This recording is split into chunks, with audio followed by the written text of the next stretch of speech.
Welcome back to This Week Uncensored. I'm your host, Stevie B. Today, we are going to take a trip to the motherland, to the continent of Africa, where the ghosts of colonialism aren't just haunting the hallways. They are actively now giving keynote speeches telling you how to live.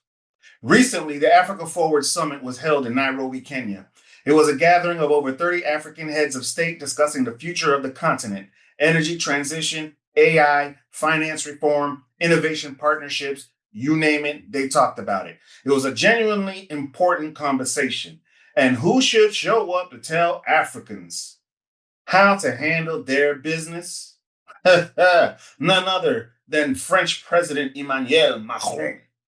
Now, Macron got on stage, looked a room full of African leaders dead in the eye, and had the audacity, the unmitigated gall to say, with unearned confidence, that it deserves its own wing in the Louvre. We are the true pan-Africanists. Nous sommes les vrais pan-Africanistes. Nous croyons que l'Afrique est un continent. We who, nigga? Let that sink in for a minute. The president of France, the country that practically wrote the modern playbook on African exploitation outside of the US and the UK, the nation that carved up the continent like a Thanksgiving turkey at the Berlin Conference, is now claiming the mantle of Kwame Nkrumah. It is a truly staggering level of audacity. It's like the CEO of Philip Morris standing up at a medical convention and declaring himself the true champion of lung health. It's like an arsonist handing you a bucket of water and asking you for a medal in fire safety. It's like the guy who robbed your house coming back 3 years later to offer you a home security consultation. He knows all about your house. He knows how to fix it. Let's talk about this pan-Africanism that France, or Macron, is so deeply committed to.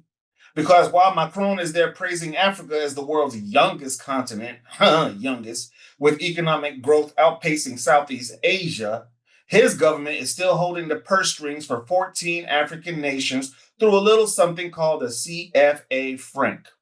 Now, for those who don't know, the CFA Franc is a neocolonialism's favorite currency.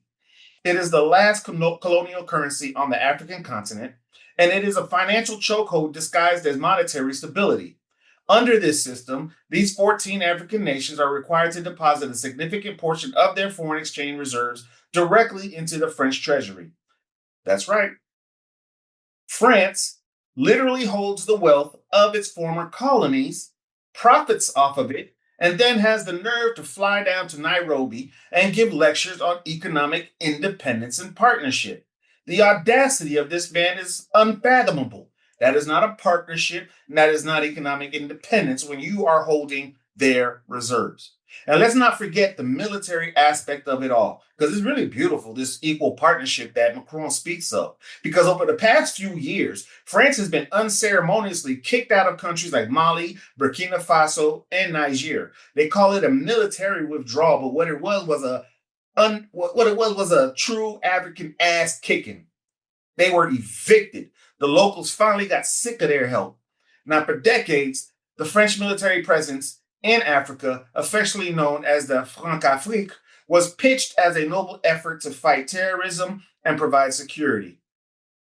Security for what, though? Because that security always seemed to concentrate heavily around French mining interests, specifically the uranium mines in Niger that power France's nuclear reactors. So you have a situation where France is glowing with cheap nuclear energy, while you have these African countries that are doing the mining of the uranium that can barely keep their own lights on and dealing with rolling blackouts. France gets the power, Africa gets the dust and the work.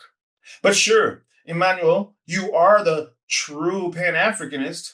True pan-Africanism, as defined and envisioned by Kwame Nkrumah, Patrice Lumumba, and the actual founders of the movement, is about African unity, self-determination, and the total eradication of colonial and neo-colonial influence. Macron, you fit that to a T. And if you can't tell, I'm being sarcastic, because your version of pan-Africanism is just colonialism with a better PR team and a slicker PowerPoint presentation. It is pan-Africanism as long as the profits still flow back to Paris. And mind you, France's economy is falling. Now, when Macron praises Africa's youth and economic growth, it isn't a compliment, not by the long stretch. It is a business prospect.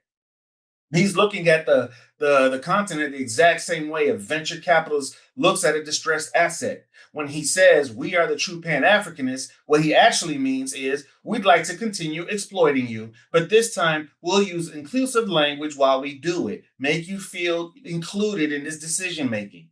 Now, this summit that was held in Kenya, an Anglophone country, notably not one of France's former colonies, because France has been thrown out of its own backyard. This isn't a new chapter in France-Africa relations. It is the same chapter with a new cover. So, to Emmanuel Macron, the French government, Paris, Africa has heard your speech. We hear you. We read the fine print. We've seen the receipts. And I think we've had just about enough of your help for one lifetime, or multiple lifetimes. France, get the fuck out.